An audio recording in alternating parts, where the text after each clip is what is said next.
This is Hidden Killers Week in Review. A look back at the most prolific stories of the week. This is the Hidden Killers podcast with Tony Brueski. Featuring author, psychologist, and daily contributor, Siobhan Scott. Chad Daybell on trial for the murder of the two children of Lori Vallow and his ex-wife. It's going to be a very, very compelling case to watch to see where all of this ends up going. Joining me to discuss, Siobhan Scott, psychotherapist and author. Obviously, we've been watching this for a long time. We've already seen the Lori Vallow case. Now we're up to Chad. We're talking about two people who shared very, very similar beliefs, very apocalyptic, bizarre beliefs. How do you think those aspects will play out in this trial? Well, certainly in Lori's case, the diagnosis of a delusional disorder, along with her multi-layered personality disorder pre-existing, was very relevant to her. Mm-hmm. And this will be interesting to see if anything about Chad's mental state comes out at the trial. Is it going to be alleged that he was delusional as Lori was delusional, and Lori still continues to be delusional? So I'm curious about that. Will we find out that Chad really did believe his own BS?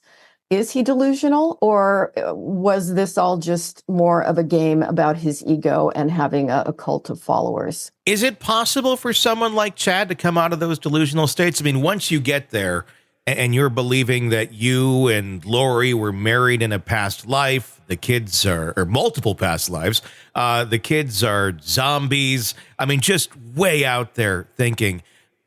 Do folks like this ever come out of that once you've crossed that threshold? And let's just start there. Do they ever come out of it? It's a great question, because I think we can look at this kind of delusional thinking on a continuum. Mm-hmm. There are lots of people with religious beliefs that an atheist might look at and say, you're all believing in this invisible, magic father in the sky. This is all a delusion. None of this can be proven by science. Okay. Well, at what point do we say, but believing that your kids have turned into zombies, there's this huge gray area with religious belief, and when does it turn into delusion?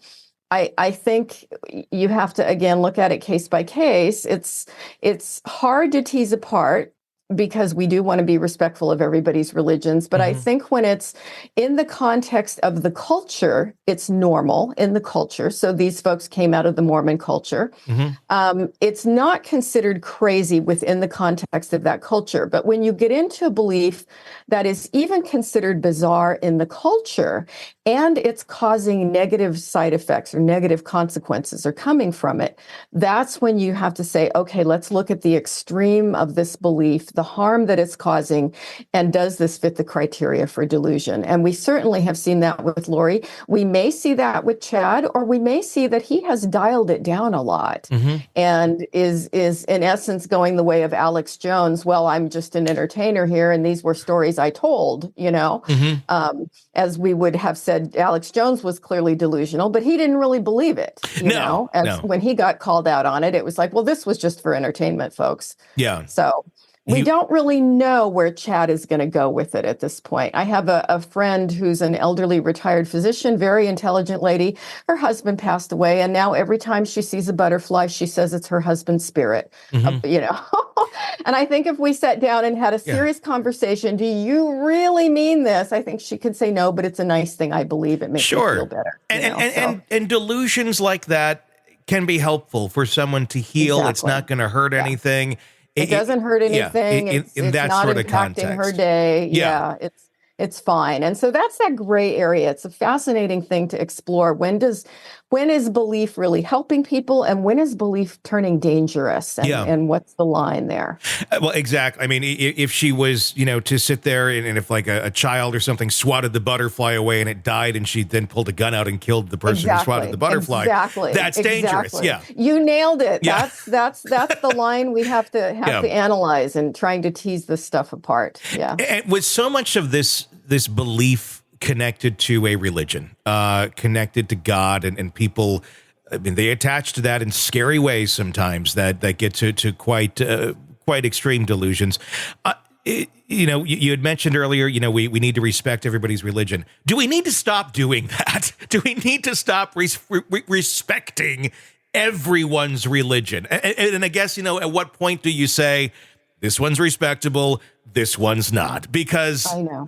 I think that's the weird line. I mean, but when it gets into the dangerous territory, I think respect needs to go away. But is that something we need to re-examine a little bit? Because it goes to such extremes, and everything's okay, and every religion is, it's they're not. They're not all the same. They're all very different. Some are pretty harmless.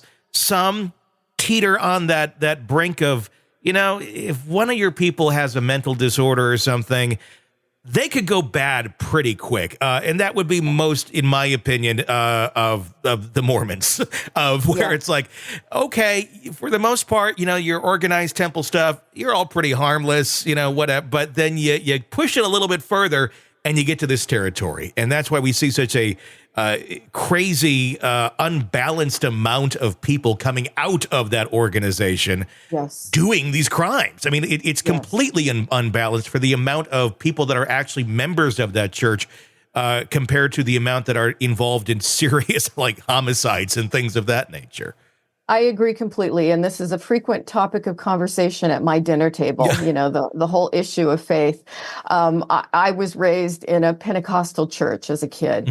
And I remember being 12 or 13 and really believing all this stuff and believing that people were demon possessed and that God healed everyone by faith if you just prayed. And by the time I was 16, I was looking at the holes here. This isn't all adding up. It doesn't work. People die. People had kids that they prayed for that had a disease. They didn't get them treatment, the right medical treatment. People died.